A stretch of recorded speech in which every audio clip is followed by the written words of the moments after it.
In episode 4, when the Pogues wake up the next day, they don't think anything of Cleo's disappearance, and that's because Cleo texted Pope saying that she was looking for bait. Of course, this text didn't actually come from Cleo, it came from the mystery diver who kidnapped her. But this results in the Pogues not really thinking about Cleo too much. Their main concern, at least for most of them, is the surf swell that they're about to hit. They're all taking off for the day to go surfing. Everybody except Pope. He needs to find more about this amulet, what it means, the inscription, all of it. So he's not going surfing that day, which annoys most of them. But then again, he's the responsible one.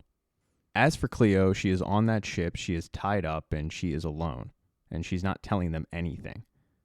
And while Terrence is on that ship, he didn't really have much to do with this. He was hired by these people to bring them to the Outerbanks. That's about it. He's able to convince the mystery diver, who, by the way, is named Lightner, for a chance to go talk to Cleo and maybe get some information out of her. It's an ulterior motive, though. He wants to get Cleo alone so he can explain to her that these people are dangerous, and if they want to survive, they're going to have to do exactly what they want. This isn't a joke. These people are ex-cons, mercenaries, killers, and they're looking for a trinket, and they're going to get it one way or the other. Later in the day, Lightner, Terrence, and Cleo head back to Pogelandia. They know, because of a message from Pope, that the group has gone surfing, so the house is empty. And Cleo assures Lightner that she will get the trinket. She has an idea of where it is. But when she goes in the house and she goes to its last known location, the trinket isn't there. It's just coffee grounds, which pisses off Lightner. He sticks a gun in her face. She doesn't take too kindly to that, so she starts fighting back. But Lightner's a lot bigger than her.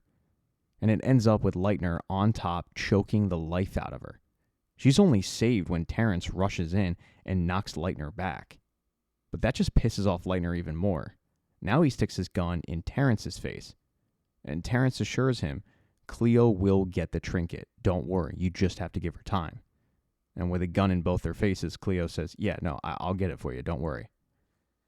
The trinket is with Pope, and he took it to his former history teacher to see if he has any ideas about what the inscription means. And the history teacher's best guess is cross-reference Half Moon with places that Blackbeard was, and maybe you'll get the location, because he thinks that it's a place. It has nothing to do with the actual moon. So Pope decides to do that. He hits the Blackbeard Museum, and sure enough, he gets a hit. Blackbeard visited a place called Half Moon Bay, and that's gotta be where the location of Blackbeard's treasure is, and more importantly, the location of the Blue Crown. As he's about to leave the museum, he gets a phone call from Cleo, and she tells him, you need to bring the amulet back right now, because if you don't, they're going to kill me. And that puts the fear of God into Pope. He hops on his dirt bike, and he starts frantically heading back to Pogelandia, all while calling John B. and saying, you gotta get to Pogelandia right now. But John B., Key, Sarah, JJ, they were busy surfing. And while they wanted a nice relaxing day, they didn't get it, because the kooks showed up, and they kind of ruined it. Now, at first, Topper came over to John B. and said, hey, we're just trying to have a nice day too. Let's squash our beef. But it was clear that the beef was not actually squashed. Either way, though, both groups decided we're going to keep separately, and we're just going to try to enjoy the day. And it seemed like that's exactly what they were doing until JJ got involved. There was a big wave that Topper wanted to go after, but JJ decided, no, I'm going to go after it too. And it was a dick move, and it pissed off the kooks. As both groups were getting ready to leave, Topper's new girlfriend, Ruthie, wanted to show the Pogues who was actually in charge. And Topper wasn't really interested in it, but he got peer pressure to do so. So he hopped in the truck, which Ruthie was driving, and they headed straight for the Pogues. And normally that wouldn't have been an issue, but there was a turtle hatch that all the Pogues were looking at, they were concerned about, they were watching the turtles get to the ocean. And Key tried to wave them down and say, stop the car, there's a turtle hatch, but Ruthie wasn't slowing down. She forced Key to jump out of the way of a moving vehicle. And then she turned the car around and came back after her. Key didn't really care about the dangerous nature of this. She cared about the turtles. And with Ruthie's little stunt, she killed a couple of them. And a very furious Key picked up a turtle carcass, walked it over, and said, look what you did. But there was literally no remorse in Ruthie's face at all. She didn't feel bad about it. Not one bit. You could kind of tell, though, Topper was embarrassed, and hell, even Rafe wasn't really proud of the actions of his friends. But the rest of the kooks, they loved it.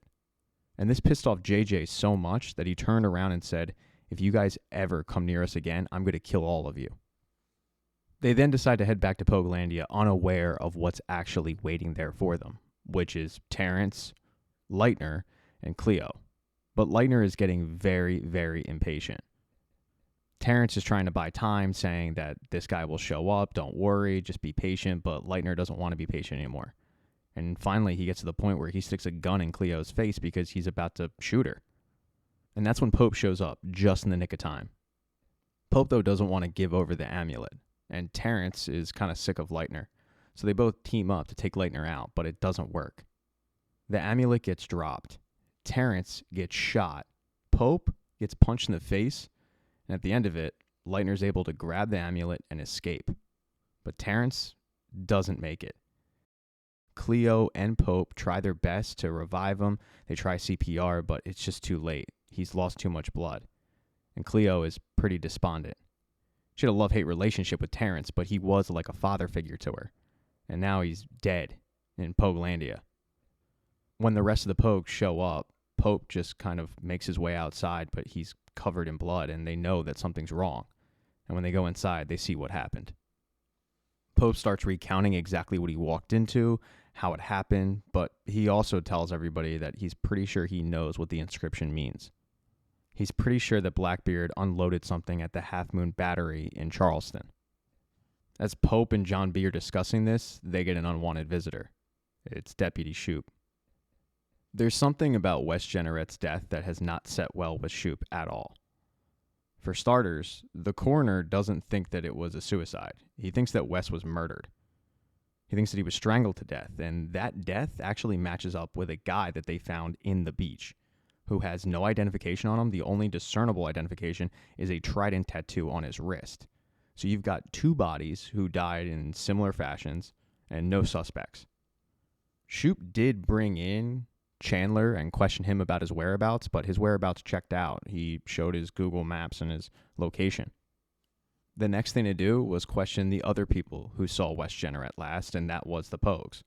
But this impromptu drop-in can't come at a worse time because they have a literal dead body lying in their place.